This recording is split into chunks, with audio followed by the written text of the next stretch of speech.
Assalamualaikum. My name is Rana Mohammed Zulkarnain. Today I am going to discuss about enantiomerism and diastereism. Enantiomerism और diastereism क्या होता है, इसकी हम definition देखते हैं, फिर इसकी कुछ एग्जांपल देखते हैं और फिर इसे फाइंड करने का तरीका देखते हैं। सबसे पहले हम देखते हैं enantiomerism. Enantiomerism are chiral molecule that are mirror image of each other. कहते हैं enantiomerism वो chiral molecule होते हैं जो कि एक दूसरे के mirror image होते हैं। तो सबसे पहले हम बात कर लेते हैं कि मिरर इमेज कैसे होती है। फॉर एग्जांपल हमारे पास ये है, तो ये ओ ए, अगर हम यहाँ मिरर दिखें तो मिरर पे इसकी जो इमेज आएगी वो ऐसे आएगी ए ओ, यानी कि ये एक दूसरे के मिरर इमेज हो गया। फॉर एग्जांपल हमने शीशे के आगे ऐसे अपना हाथ रखा हुआ है, तो हमारे दूसरी साइड पे जो बनेगा वो ऐसे बनेगा, यानी इसकी मिरर इमेज होगी। तो अब हम डायस्टेरिज्म देख लेते हैं। कहते हैं diastereomers are the chiral molecule that are not mirror image of each other। कहते हैं ये डायस्टेरिज्म वो मॉलिक्यूल होते हैं, वो chiral molecule होते हैं जो कि एक दूसरे के मिरर इमेज नहीं होते। फॉर एग्जांपल ये आ गया ओ ए, अगर हम इसे मिरर के आगे रखें तो मतलब ये मिरर इमेज नहीं देती।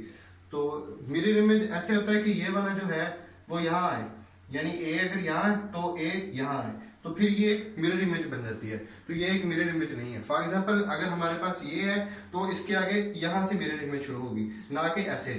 तो मिरर इमेज वो होती है कि जो बिल्कुल मिरर के आगे रखें तो वही सेम आ जाए।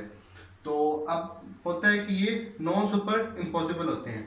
कहते हैं कि नॉन सुपर इम्पॉसिबल क्या होते हैं, कहते हैं can place on the top of each other to give the same molecule. हम इसको एक दूसरे के टॉप पर नहीं रख सकते, जबकि डायस्टेरिज्म क्या होते हैं, कहते हैं ये सुपर इम्पॉसिबल होते हैं। तो इसके साथ हम इसकी कुछ एग्जांपल सबसे पहले डिस्कस करते हैं, फिर हमें ये सुपर इम्पॉसिबल समझ आ जाएगा कि ये क्या होता है, और उसके साथ साथ हमें मिरर इमेज मजीद समझ आ जाएगा। तो सबसे पहले तो इसके कुछ स्टेप्स हैं वो डिस्कस करते हैं। इसके स्टेप्स ये हैं कि ये ऑप्टिकली एक्टिव होना चाहिए, चाहे कोई एनाटोमेरिज्म शो करता है और यहाँ कोई डायस्टेरिज्म शो करता है। लेकिन इसके लिए सबसे जो पहली शर्त है ना, स्टेप है, वो ये है कि ऑप्टिकली एक्टिव होना चाहिए। अब ऑप्टिकली एक्टिव क्या होता है, फॉर एग्जांपल मेरा ये हाथ है, तो अगर मैं इसे यहां से करूं तो ये मतलब दो इक्वल पार्ट्स में नहीं आ जाता। तो इस तरह अगर मैं इसे ऐसे कट करूं फिर भी ये दो इक्वल पार्ट्स में नहीं आ जाता। तो इसका मतलब मेरा जो हाथ है ये ऑप्टिकली एक्टिव है। ऑप्टिकली एक्टिव वो होता है कि अगर हम इसे दो हिस्सों में तकसीम करें तो ये बिल्कुल आइडेंटिकल हिस्से ना दें, फिर वो ऑप्टिकली एक्टिव होता है। अगर हम किसी भी चीज को दो हिस्सों में तकसीम करें और वो आइडेंटिकल पार्ट दें तो वो ऑप्टिकली एक्टिव नहीं होता।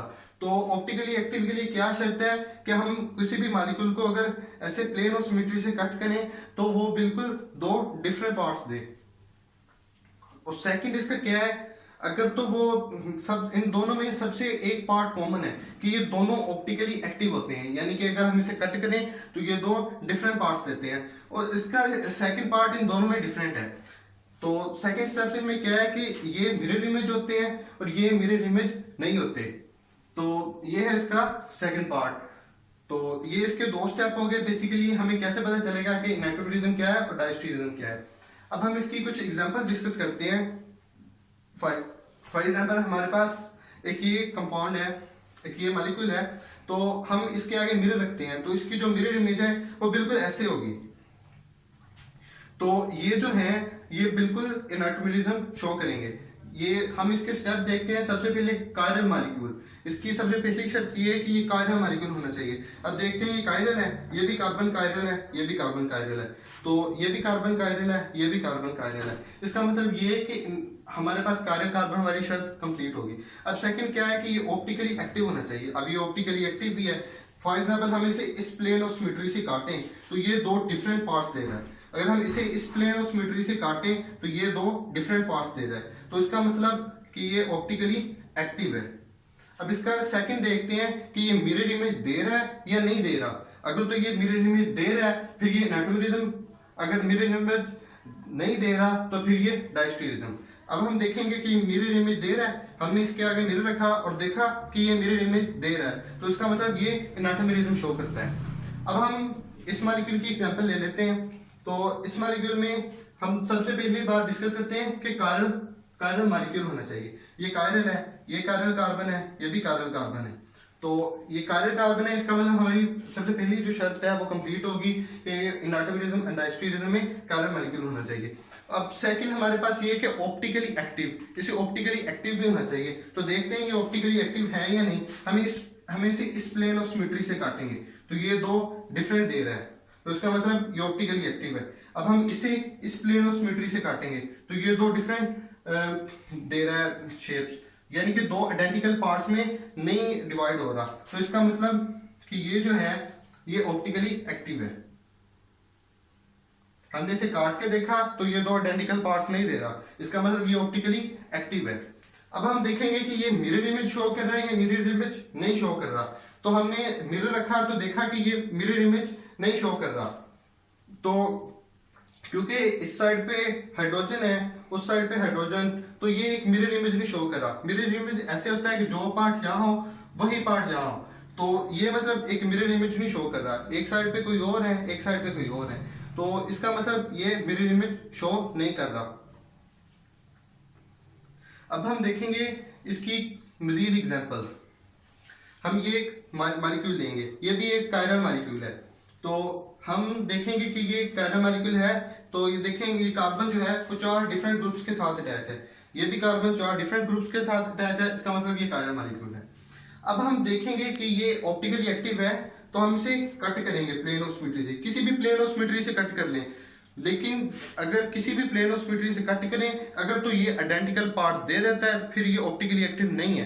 तो हम इसे किसी भी प्लेन ऑफ सिमेट्री से कट करें तो ये दो आइडेंटिकल पार्ट नहीं देता, इसका मतलब ये है कि ये ऑप्टिकली एक्टिव है। तो हमारे पास दूसरी शर्त कंप्लीट होगी। अब हम तीसरी ये है कि ये मिरर इमेज दे रहा है या नहीं दे रहा।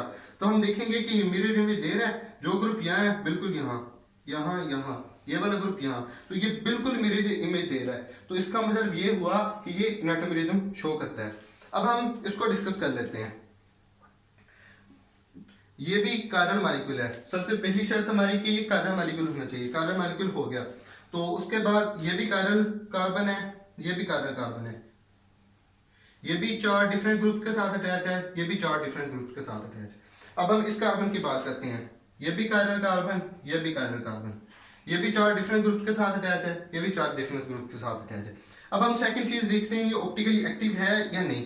हम इसे इस प्लेन ऑफ सिमेट्री से काटेंगे तो ये देखेंगे कि ये दो आइडेंटिकल पार्ट नहीं दे रहा। सेम हम इसे भी प्लेन ऑफ सिमेट्री से काटेंगे, दो आइडेंटिकल पार्ट नहीं दे रहा, तो इसका मतलब ये ऑप्टिकली एक्टिव है। हम इसे इस सिमेट्री या जिस मर्जी सिमेट्री से काट लें, ये दो आइडेंटिकल पार्ट नहीं देगा, इसका मतलब ये ऑप्टिकली एक्टिव है। उसके बाद हम जो आगे स्टेप है वो ये है कि ये मिरर इमेज दे रहा है या नहीं दे रहा। तो हम देखेंगे ये मिरर इमेज दे रहा है, बिल्कुल नहीं दे रहा। यहाँ हाइड्रोजन है, यहाँ क्लोरीन है, यानी कि ये मिरर इमेज नहीं दे रहा। तो इसका मतलब ये हुआ कि ये डायस्टेरिज्म शो करता है। सबसे पहली बात कि वो कायरल का मॉलिक्यूल होना चाहिए। सेकंड बात ऑप्टिकली एक्टिव होना चाहिए। थर्ड, अगर वो मिरर इमेज दे रहा है फिर वो एटोमिज्म शो करेगा, अगर वो मिरर इमेज नहीं दे रहा फिर वो डायस्टेरिज्म शो करेगा। अब हम इसकी कुछ फीचर्स देख लेते हैं। कहते हैं जो डायस्टेरिज्म है ना वो फिजिकली एंड केमिकल प्रॉपर्टीज उनकी डिफरेंट होती हैं, यानी कि जो डायस्टेरिज्म है वो उनकी फिजिकल और केमिकल प्रॉपर्टीज डिफरेंट होती हैं। इसके बिल्कुल ऑपोजिट होगा एटोमिज्म। एटोमिज्म में फिजिकल और केमिकल प्रॉपर्टीज जो हैं वो बिल्कुल सेम होंगी। अब डायस्टेरिज्म में सिस और ट्रांस आ जाते हैं। हमने ज्योमेट्रिकल आइसोमेरिज्म पढ़ा था जिसमें सिस और ट्रांस होते हैं, तो सिस और ट्रांस जो है वो डायस्टेरिज्म की एग्जांपल है। क्योंकि ये सिस और ट्रांस ये दोनों मतलब एक दूसरे के मिरर इमेज नहीं है, तो है ये कायरल ही, लेकिन ये एक दूसरे के मिरर इमेज नहीं है। ऑप्टिकली एक्टिव भी हैं, आप इसे काटें किसी भी प्लेन ऑफ सिमेट्री से आइडेंटिकल नहीं होंगे, लेकिन ये मतलब इसका कोई मिरर इमेज, दोनों एक दूसरे के मिरर इमेज नहीं है, इसलिए ये डायस्टेरिज्म शो करते हैं। उसके बाद हम इसकी सुपर इम्पॉसिबल देखते हैं। सुपर इम्पॉसिबल क्या होता है? फॉर एग्जाम्पल हमारे पास एक ये मॉलिक्यूल है, एक ये मॉलिक्यूल है। मैं इसको अगर उठाऊं और इसके ऊपर प्लेस करूं तो ये सुपर इम्पॉसिबल नहीं होगा।